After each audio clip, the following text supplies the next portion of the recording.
Now listen to this. This is mind-boggling. This is just too much. This hadith is too much. As in, it's so powerful. If you were to reflect on it, you should, maybe faint.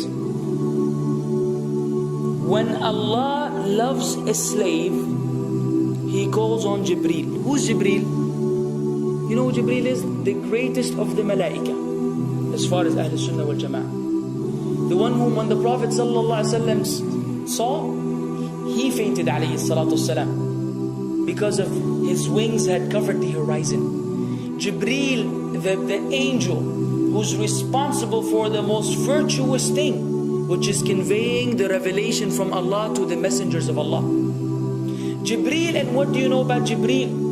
Allah said, whoever is adu, whoever is an enemy to Jibreel, then Allah is the enemy to the disbelievers. Allah defended Jibreel in the Quran. Jibreel, the one who took the Prophet ﷺ in Al-Isra al-Mi'raj, in the ascension to the heavens.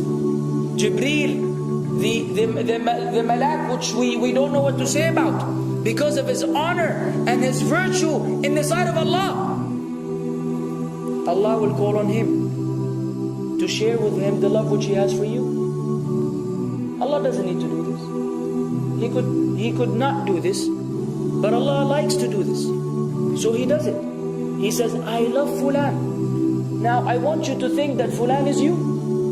Whatever your name is, Ahmad, Mayroob, whatever your name is. Imagine Allah above the heavens, above the throne, in His greatness and His majesty, which is beyond our human comprehension, calls out to Jibreel to inform him that He loves you. And then only that, فَأَحِبَّهُ, then He commands Jibreel to love you also. So Jibreel now loves you. Allah and Jibreel love you. But it doesn't end there. Jibreel then will call upon the inhabitants of the sama. Who are they? All the malaika. How many? We can't even count. Trillions and trillions of malaika which Allah created beyond our, again, human comprehension. All of them are commanded simultaneously to love you. First Jibreel says, Allah loves Fulan, so now you have to love him. Then all of the angels in the heavens love you. Then Allah will place acceptance for you on earth. So people will love you. Not everyone. You may be saying, why do I have enemies? People who love the Sunnah will love you. The people who love Allah and His Messenger will love you. The people who are upon the correct aqeedah and methodology will love you. Other people may hate you because of a problem in them, not because of a problem in you. Because you may say, well, this fasiq, this evil, disobedient person doesn't love me. Don't expect him to love you. He loves people like himself. Who will love you? Righteous people. Righteous people. Well, they don't know why. They don't even know why. You've never even given them $1 or a rial or a pound. You've never done anything for them. Maybe you scream at them. Maybe you do other things. It's Allah. Why? Because Allah had loved you first, then Jibreel had loved you first, then the malaika loved you afterwards, then Allah put acceptance for you on earth, so people have no choice but to love you. We ask Allah to make us among them. Now what better than that? What else do you want? What else do you want? What? If you're a person whom Allah loves, in every movement you go, you do, you stray, you sleep, whatever you do, you are among those whom Allah loves and Jibreel loves and the angel loves. What else do you want, ya akhi? You're guaranteed success in this life and in the life to come. Guaranteed. No way Allah will punish you. No way. No way Allah will punish someone whom He loves. But the hadith doesn't stop.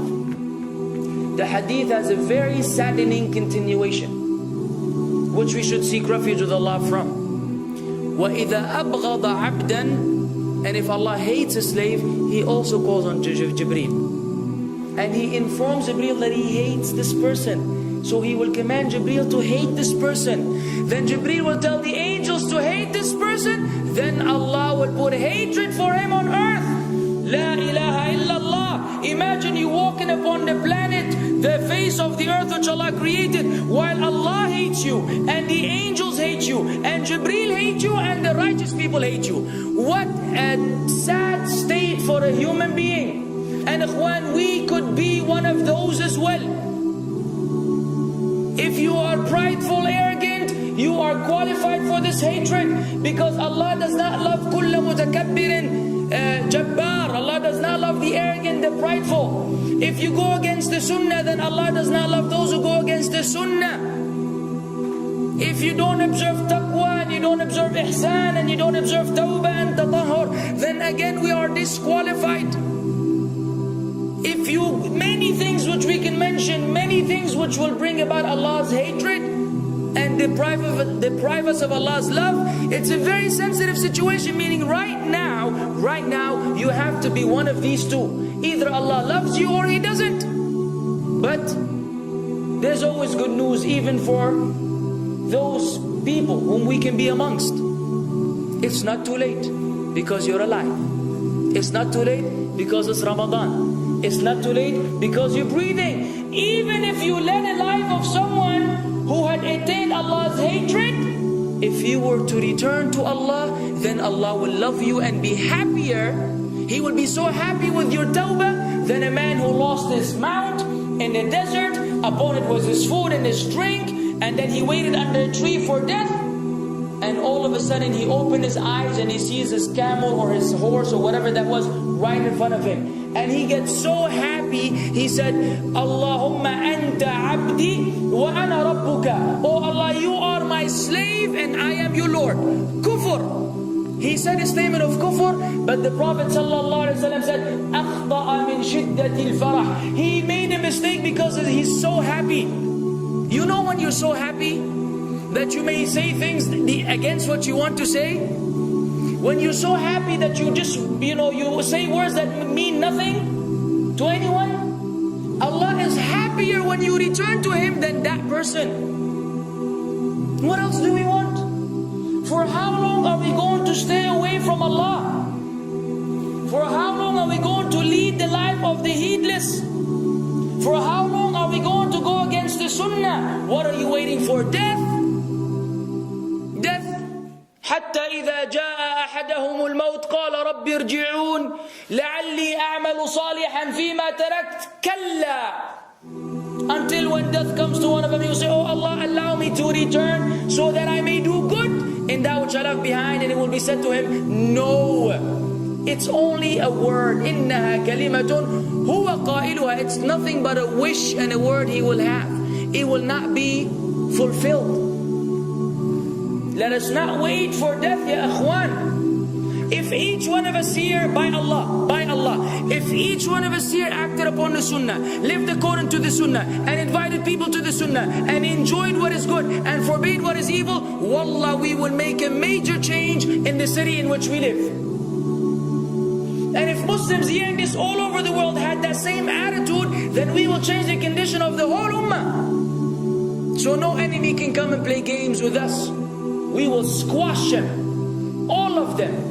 Because Allah will defend. إِن تَنْصُرُ اللَّهِ يَنْصُرْكُمْ وَيُثَبِّتْ أَقْدَامَكُمْ. If you aid Allah's deen, Allah will aid you and will keep your feet firm. But we don't even live according to the sunnah, let alone be given victory over the enemies.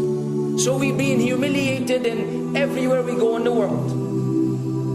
So let us make that change. Now that Ramadan is here, now that you've been given this sudden inclination towards good, if we don't succeed, if we don't take advantage of this month, wallahi, we are losers.